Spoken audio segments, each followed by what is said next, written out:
আসসালামু আলাইকুম, সবাইকে স্বাগত জানাই এখনকার সংবাদ বিশ্লেষণে। আগামী 15ই ফেব্রুয়ারি দেশে ফিরছে শেখ হাসিনা।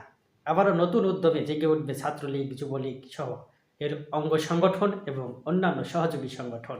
আবারও নতুন রূপে ফিরবে আওয়ামী লীগ, আবারও মাঠে দাপিয়ে বেড়াবে বিএনপির সহযোগিতায়। এমনটিই বলছেন বিশ্লেষকরা।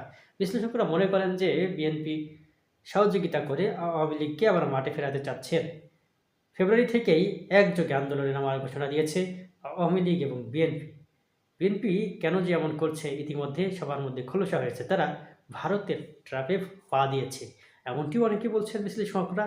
তো আমরা সে খবরগুলো আপনাদেরকে পরবর্তীতে জানিয়ে দেওয়ার চেষ্টা করব, সত্য প্রমাণ সহ। এখন পর্যন্ত যতটুকু জানা যাচ্ছে যে সংবিধান সংস্কার, রাষ্ট্রপতি পরিবর্তন সহ যে সকল কাজগুলো করতে চেয়েছে অন্তর্বর্তীকালীন সরকার, সেখানেই ভেটো দিয়েছে বিএনপি। অর্থাৎ বিএনপি কোন নির্দেশে বা কার নির্দেশে এমন করছে, বা তাদের অন্তকোন্দল আছে কিনা, পরস্পরের মধ্যে মিলমিশ আছে কিনা, বা যে বিষয়টা আমরা বুঝে থাকি সহজে যে আন্তঃযোগাযোগ মিথস্ক্রিয়া এগুলো আছে কিনা পরস্পরের মধ্যে, যদি থাকতো এক এক নেতা এক এক রকম বক্তব্য দেন, যেগুলো আসলেই বিএনপির জন্য বিব্রতকর। এই সকল বিষয়গুলো কাটিয়ে উঠতে হবে না। আগামী নির্বাচনে ব্যাপক ভরাডুবিরও সম্ভাবনা রয়েছে বিএনপির। পাশাপাশি যদি আওয়ামী লীগ আবার পুনরূপে ফিরে যায়, তাহলে তো কথাই নাই।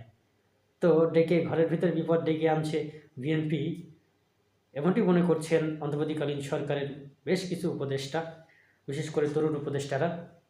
আপনারা জানেন ইতিমধ্যে তো নাহিদ ইসলাম এবং সজীব ভুঁইয়া তিনি জানিয়েছেন যে তারা যে সকল কাজগুলো করতে চেয়েছে, সংস্কারগুলো করতে চেয়েছে, সে সকল জায়গাতেই বিএনপি ভেটো দিয়েছে। কখনো সহযোগিতার কথা বলেছে, কিন্তু শেষমেশ তারা নির্বাচন চাই এই মুখরতা, এই স্লোগানই তাদের কণ্ঠে ধারণ করে অন্তর্বর্তীকালীন সরকারকে সংস্কারে বাধাগ্রস্ত করছে।